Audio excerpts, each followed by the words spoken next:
নমস্কার বন্ধুরা, অজানার পথের নতুন পর্বে আপনাদের সকলকে স্বাগত জানাই। বন্ধুরা, আজ মঙ্গলবার, পবিত্র অজা বা অন্নদা একাদশী ব্রত। তাই আমার আজকের এই বিশেষ পর্বে থাকছে অন্নদা বা অজা একাদশীর ব্রত মাহাত্ম্য কথা। একাদশী মাত্রই পরম পবিত্র ব্রত, সকল ব্রতের মধ্যে সর্বশ্রেষ্ঠ। তাই অজা বা অন্নদা একাদশীর মাহাত্ম্য কথা শ্রবণ করা এবং পঠন পাঠন করা অত্যন্ত জরুরি। কারণ একাদশীর উপবাস শুধুই করতে নয়, বরং একাদশীর ব্রত মাহাত্ম্য শ্রবণ করাও এবং পঠন পাঠন করাও জরুরি। শুধুই একাদশীর উপবাস করলে হবে না। এই একাদশীর ব্রত কথা না শ্রবণ করলে একাদশীর কোনোই ফল মিলবে না। বন্ধুরা, তাই আমার আজকের এই পর্বে থাকছে রাজা হরিশ্চন্দ্রের কাহিনী, অন্নদা বা অজা একাদশীর মাহাত্ম্য। তাই চলুন শুনে নেওয়া যাক। ব্রহ্ম বৈবর্ত পুরাণ মতে ভাদ্রবর্তী কৃষ্ণপক্ষিয়া তথা ভাদ্র মাসের কৃষ্ণপক্ষের একাদশী তিথিকে বলা হয় অজা বা অন্নদা একাদশী। এখানে এই একাদশী ব্রতের মাহাত্ম্যটি বর্ণিত আছে। পাণ্ডব শ্রেষ্ঠ সম্রাট যুধিষ্ঠির বললেন, হে শ্রীকৃষ্ণ, ভাদ্র মাসের কৃষ্ণপক্ষের একাদশীর নাম কি? এই একাদশী ব্রতের মাহাত্ম্য কি এবং এর কি ফল তা আমি শুনতে অত্যন্ত আগ্রহী। অনুগ্রহ করে আমাকে এই জ্ঞান প্রদান করুন।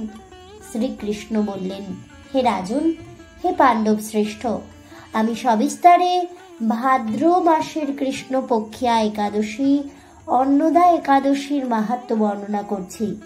আপনি একাগ্রচিত্তে শ্রবণ করুন। ভাদ্র মাসের কৃষ্ণপক্ষের একাদশীকে বলা হয় অন্নদা বা অজা একাদশী। এই তিথি সর্বপাপ বিনাশিনী। যিনি শ্রীহরির চরণে এই ব্রত পালন করেন তিনি সর্বপাপ মুক্ত হন। এমনকি এই ব্রতের নাম শ্রবণেই রাশি রাশি পাপ বিদূরিত হয়ে যায় মুহূর্তের মধ্যে। এই ব্রত প্রসঙ্গে একটি পৌরাণিক ইতিহাস রয়েছে। আপনার জ্ঞান পিপাসা নিবারণের জন্য সেই কাহিনী বর্ণনা করছি।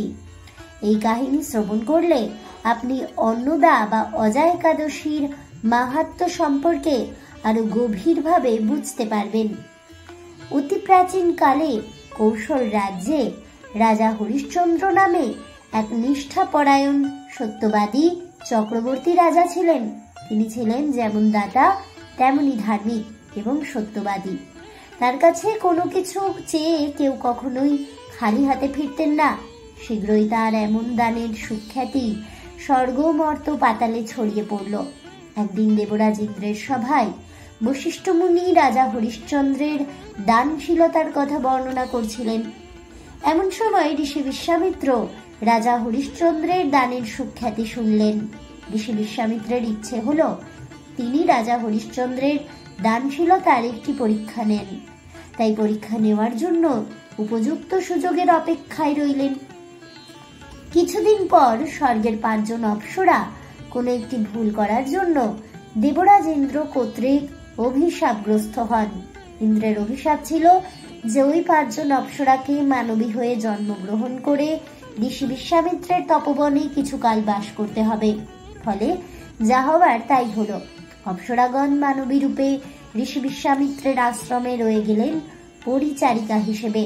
একদিন তারা বিশ্বামিত্রের তপবনে পুষ্পচয়ন করতে গিয়ে অসাবধানতা বশত একটি পুষ্পবৃক্ষের শাখা ভেঙে ফেললেন। এই কাজের শাস্তি স্বরূপ ঋষি বিশ্বামিত্র তাদেরকে গাছের শাখায় বেঁধে রাখলেন। এদিকে দৈবক্রমে কৌশল রাজ্যে রাজা হরিশ্চন্দ্র সেই বনে মৃগয়া করতে আসেন। এ সময় সেই তপবনে গাছের ডালে বাঁধা বালিকারূপী অপ্সরাদের করুণ কান্নার আওয়াজ শুনেই রাজা তাদের বন্ধন মুক্ত করে দিলেন। অপ্সরারাও মুক্ত হয়ে খুশি হয়ে স্বর্গে গেলেন। পরদিন প্রাতঃকালে ঋষি বিশ্বামিত্র পুষ্পচয়ন করতে এসে গাছের শাখায় বাঁধা অপ্সরাদের দেখতে পেলেন না। তিনি ধ্যান যোগে জানতে পারলেন যে কৌশল রাজ হরিশ্চন্দ্র তাদের বন্ধন মুক্ত করে দিয়েছেন। রেগে আগুন হলেন ঋষি বিশ্বামিত্র। এরপর রাজা হরিশ্চন্দ্রের রাজ্য তথা অযোধ্যায় চললেন তিনি। রাজা হরিশ্চন্দ্র ঋষি বিশ্বামিত্রকে পরম শ্রদ্ধার সঙ্গে বসিয়ে করজোড়ে বললেন, হে রাজর্ষি, এই দাসের প্রতি আপনার কি আদেশ? ঋষি বিশ্বামিত্র রাগে তখনও কাঁপছেন। তিনি বললেন, হে রাজা, আমি আমার তপবনে যে বালিকাদের বেঁধে রেখেছিলাম, তুমি কোন স্পর্ধায় তাদেরকে বন্ধন মুক্ত করে দিলে? রাজা হরিশ্চন্দ্র সভয়ে উত্তর দিলেন, হে ভগবান, আমি না জেনেই অন্যায় করে ফেলেছি। আপনি করুণা করে আমাকে ক্ষমা করুন। তার বিনিময়ে আপনি যা চাইবেন আমি তাই দিতে প্রস্তুত আছি। ঋষি বিশ্বামিত্র বললেন, বটে, খুব দানের বড়াই হয়েছে তোমার। বেশ তো, আমাকে তোমার সমস্ত স্থাবর অস্থাবর তথা রাজ্যটাই দান করো দেখি। রাজা হরিশ্চন্দ্র ঋষির এই আদেশ মেনে নিলেন। তিনি তার স্থাবর অস্থাবর ঋষি বিশ্বামিত্রকে দান করলেন। তখন বিশ্বামিত্র মুনি দানের দক্ষিণা চাইলেন রাজার কাছে। রাজা তার ভাণ্ডার রক্ষীকে 7 কোটি সোনার মোহর দক্ষিণা হিসেবে দিতে আদেশ দিলেন। এবার বাদ সাধলেন ঋষি বিশ্বামিত্র। বললেন, হে রাজা, তুমি তো ধার্মিক, এখন কার রাজকোষ থেকে অর্থ নিয়ে আমায় দান করছো তুমি? ভুলে যেও না, তুমি তোমার সমস্ত অর্থাৎ সবকিছুই আমাকে দান হিসেবে প্রদান করেছ। এখন এ সমস্ত রাজ্য, সমগ্র রাজপুরী, সম্পূর্ণ রাজভাণ্ডার, দামি রাজভূষণ, রানীর বহুমূল্য অলংকার, এসবই আমার। এতে আর তোমার অধিকার নেই। তাই অন্য কোথাও থেকে আমার দক্ষিণার ব্যবস্থা করো এবং এই মুহূর্তে তুমি তোমার রানী শৈবা ও তোমার পুত্র রোহিতাশ্বকে নিয়ে আমার অধিকারকৃত এই রাজ্য থেকে প্রস্থান করো। রাজা হরিশ্চন্দ্র এবার নিজের ভুল বুঝতে পারলেন এবং যার পর্ণায় লজ্জিত হলেন। তিনি বললেন, বিশ্বামিত্র মুনির কাছ থেকে 7 দিন অতিরিক্ত সময় চাইলেন তিনি। রাজপাট ছেড়ে রানী ও পুত্রের সঙ্গে কাশীতে চলে গেলেন। সেখানে রানী শৈবাকে দাসী হিসেবে ও রোহিতাশ্বকে কাঠুরিয়া হিসেবে এক ব্রাহ্মণের কাছে বিক্রয় করলেন। এরপর তিনি নিজেকে এক শ্মশান চণ্ডালের দাস হিসেবে বিক্রয় করে দিলেন। এর থেকে যে অর্থের আগমন হলো তা দিয়ে তিনি ঋষি বিশ্বামিত্রের দক্ষিণার অর্থ জোগাড় করলেন।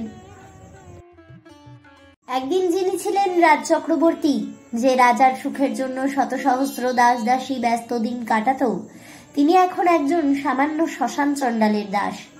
শ্মশানে তিনি ডোমের কাজ করেন ও শূকর প্রতিপালন করেন।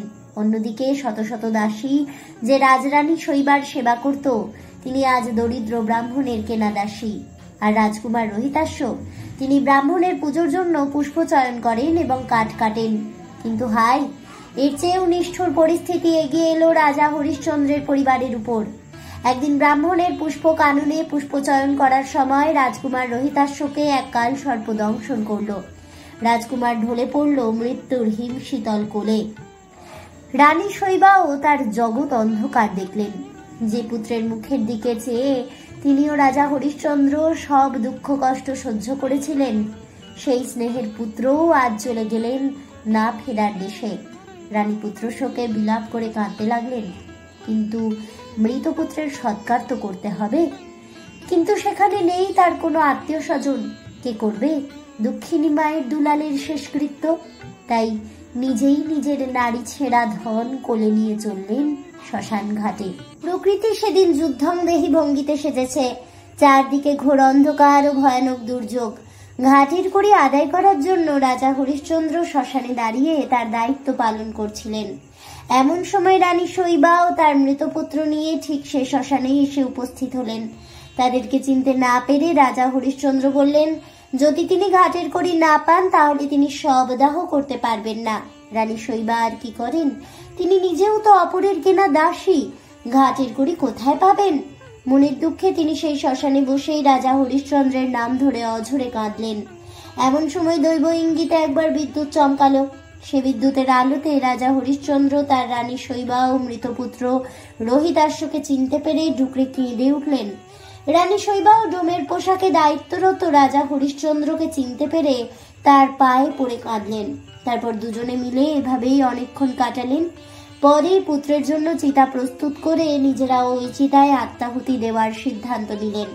এমন সময় স্বয়ং ঋষি বিশ্বামিত্র প্রকট হয়ে বললেন, হে রাজন, ধর্ম সত্যের প্রতি আপনার এই অনুরাগে শুধুই আমি নই, স্বয়ং দেবতারাও তুষ্ট হয়েছেন। আপনি প্রকৃতই ধার্মিক, দানবীর ও সত্যবাদী।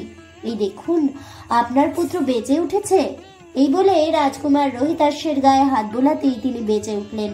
ঋষি বিশ্বামিত্র বলে চললেন, হে রাজন, ভাদ্র মাসের কৃষ্ণপক্ষের একাদশী অন্নদা বা অজা নামে জগতে প্রসিদ্ধ। আপনি এই ব্রত পালন করুন। এই ব্রত প্রভাবে আপনার সমস্ত পাপ দুঃখের বিনাশ হবে। আপনার ভাগ্যবশত আগামী 7 দিন পরেই এই তিথির আবির্ভাব। ওই দিন উপবাসী থেকে রাত্রি জাগরণ করুন। এইভাবে ব্রত উদযাপনে আপনার সব পাপ ক্ষয় হবে, হারানো সুদিন ফিরে আসবে।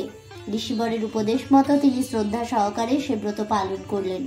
তার ফলে তার সমস্ত পাপ দূর হলো। আকাশ থেকে দেবগণ দুন্দুভি বাদ্য পুষ্প বর্ষণ করলেন। তারপর কিছুদিন নিষ্কণ্টক রাজ্য সুখ ভোগ করে অবশেষে আত্মীয় স্বজন নগরবাসী সহ স্বর্গে গমন করলেন তিনি। যে মানুষ নিষ্ঠা সহকারে অন্নদা বা অজা একাদশী ব্রত পালন করেন এবং শ্রদ্ধা ও ভক্তি সহকারে এই একাদশীর ব্রত মাহাত্ম্য পাঠ করেন, তিনি শ্রীহরির চরণে ভক্তি লাভ করে অবশেষে দিব্য ধামে গমন করেন। এই একাদশী মাহাত্ম্য শ্রবণে অশ্বমেধ যজ্ঞের সমান ফল লাভ হয়। অথ অন্নদা বা অজা একাদশী মাহাত্ম্য এখানেই সমাপ্ত হলো। জয় পরম পুরুষ ভগবান শ্রী বিষ্ণুর জয় হোক। জয় হোক ভগবান শ্রী হরি শ্রীকৃষ্ণের। জয় হোক সমস্ত হরি ভক্তগণের। জয় হোক অন্নদা অজা একাদশী ব্রতের। হরে কৃষ্ণ কৃষ্ণ কৃষ্ণ হরে হরে, হরে রাম রাম রাম হরে হরে, রাধে রাধে। এই বলে আমার আজকের ভিডিওটি আমি এখানেই শেষ করছি। তাহলে বন্ধুরা, আমার আজকের এই ভিডিও শুনে আপনাদের কেমন লাগলো অবশ্যই আমাকে কমেন্টে জানাবেন। ভিডিওটি ভালো লেগে থাকলে লাইক শেয়ার করতে ভুলবেন না। আমার চ্যানেলের নতুন বন্ধু হয়ে থাকলে চ্যানেলটিকে সাবস্ক্রাইব করে দেবেন। পাশে থাকা বেল বাটনটি প্রেস করে রাখবেন নতুন ভিডিওর নোটিফিকেশন পাওয়ার জন্য। ফিরে আসছি পরবর্তী ভিডিও নিয়ে। ততক্ষণ সবাই ভালো থাকুন, সুস্থ থাকুন আর অবশ্যই সঙ্গে থাকুন আর দেখতে থাকুন অজানার পথে।